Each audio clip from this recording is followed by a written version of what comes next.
Now let's look at how we can add some irregularities using paint deformation, and also we'll add some legs.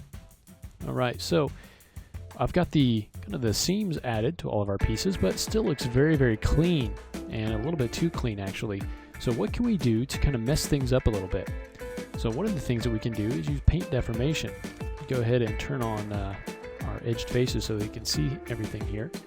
And now to do this, we need to be on either our lowest level or probably our edit poly modifier there. You can also do this, add another edit poly above our last smooth if you wanted to do that. In this case though, we'll start just by using this edit poly here, and I'm going to go ahead and turn off my final smooth. And so this is the level that we're going to be working with. If you want to add sculpt in finer details, you're going to need to add another edit poly modifier. Okay, so with this edit poly selected, we can come down and look on the bottom of your rollouts, and you can see there's one called paint deformation. We've got push and pull, and we've got relax. So in this case, we actually want to rough things up a little bit. So I'm going to go ahead and choose push and pull. Okay, I'm going to go ahead and choose original normals for the push-pull direction. Okay, and then we need to change the push-pull value. If we leave this right now, it's at 10 inches, we can go in and you can see how drastic that is. Now we don't want anything that drastic, so we'll go ahead and create, set this to something like maybe 1/4 inch or so. Okay, so something like that. Now our brush size, we may also want to dial down just a little bit. So we can take our brush size down as well. Okay, and then you can also change the strength. Okay, so this is going to be on the brush that we're going to work with. And so now what we can do is just come across here and just very gently, just kind of clicking around.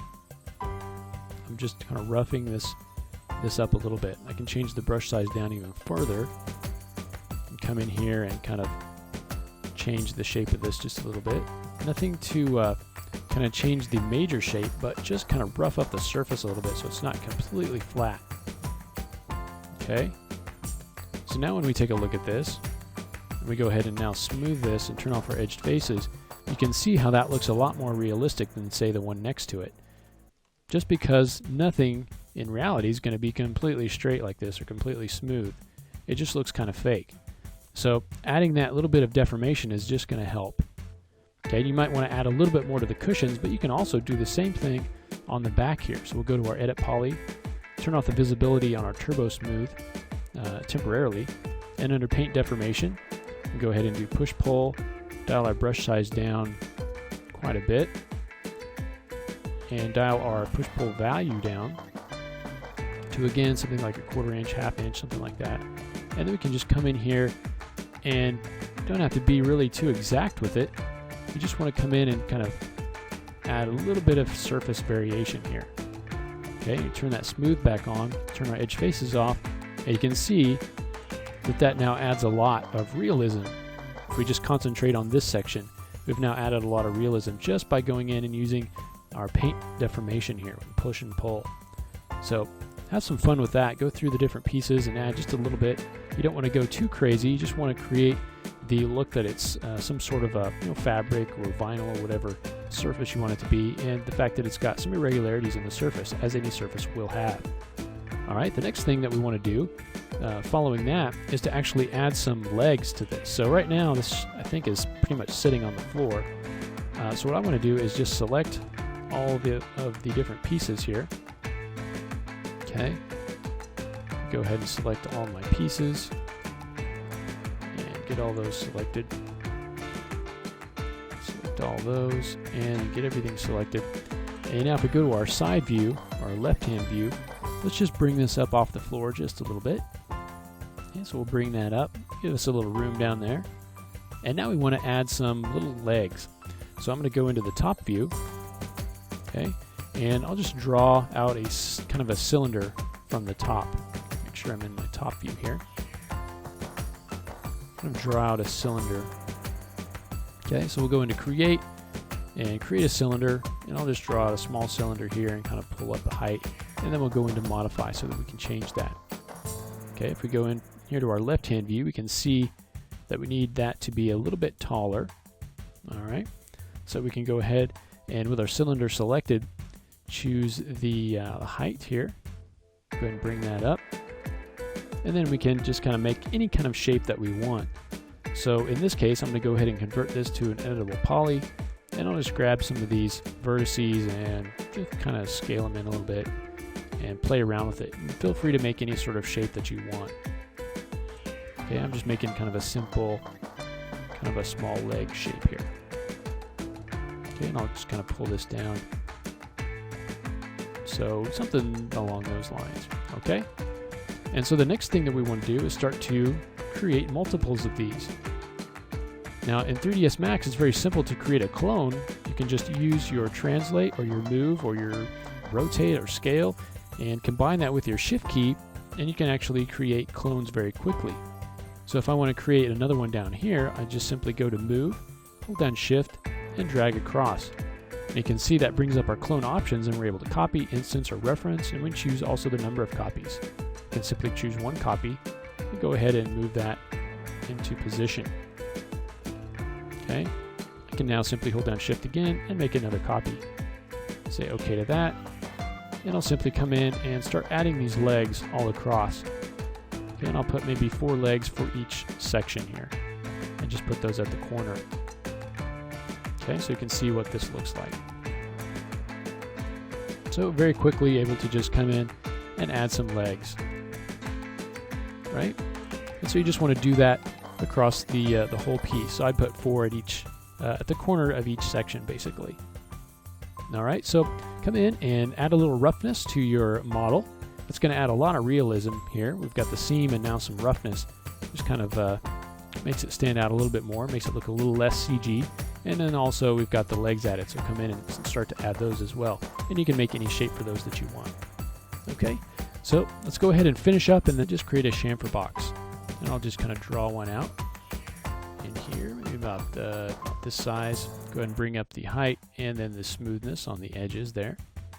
Okay, we'll go into the modify panel, and we can now up the segments. If we don't have enough segments here, we can up those in here, so we can change those to 2 or 3, so we have a little bit more geometry to work with there.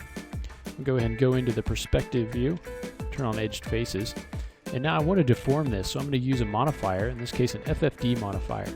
So I'm going to use a 3x3x3, which puts this little cage around here, and now I can access the control points, and what I want to do is grab all these control points and then deselect the ones in the center. Okay, so then I can come in and just scale these down, pull those down, and grab the ones in the middle and pull those up. Okay, so we end up with something sort of like that. Okay, let's go ahead and collapse this. Say yes.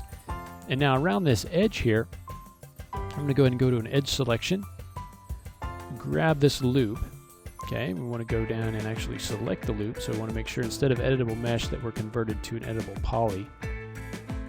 Okay, and we'll go ahead and select that loop. Let's hold down Control and Backspace to delete that loop. And then we'll select both of these, select that loop, and then Shift select the polygon selection here. And now let's go ahead and extrude, and let's extrude this by local normal. And let's extrude it in, actually. And then we'll apply that and do another extrude that is sort of out this way. So we get this sort of seam going in and then coming out. Then we'll go ahead and add a turbo smooth to this.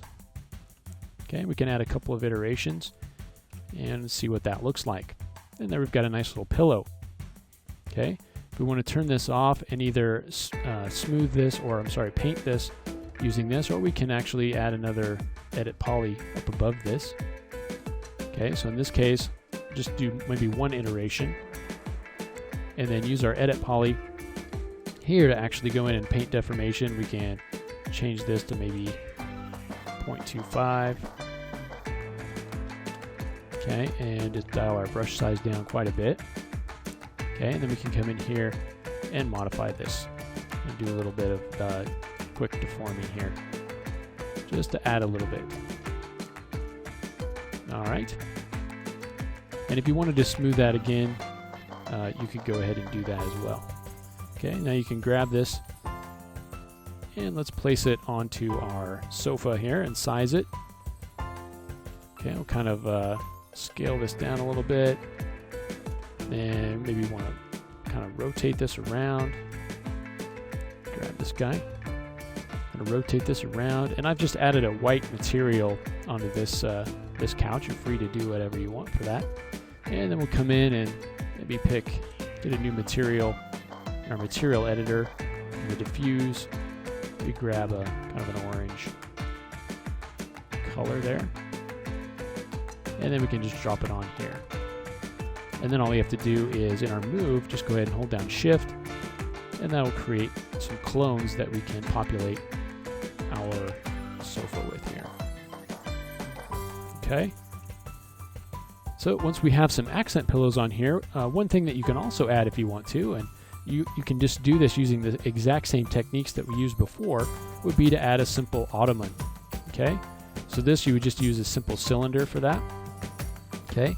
And then you could actually, go ahead and delete this guy.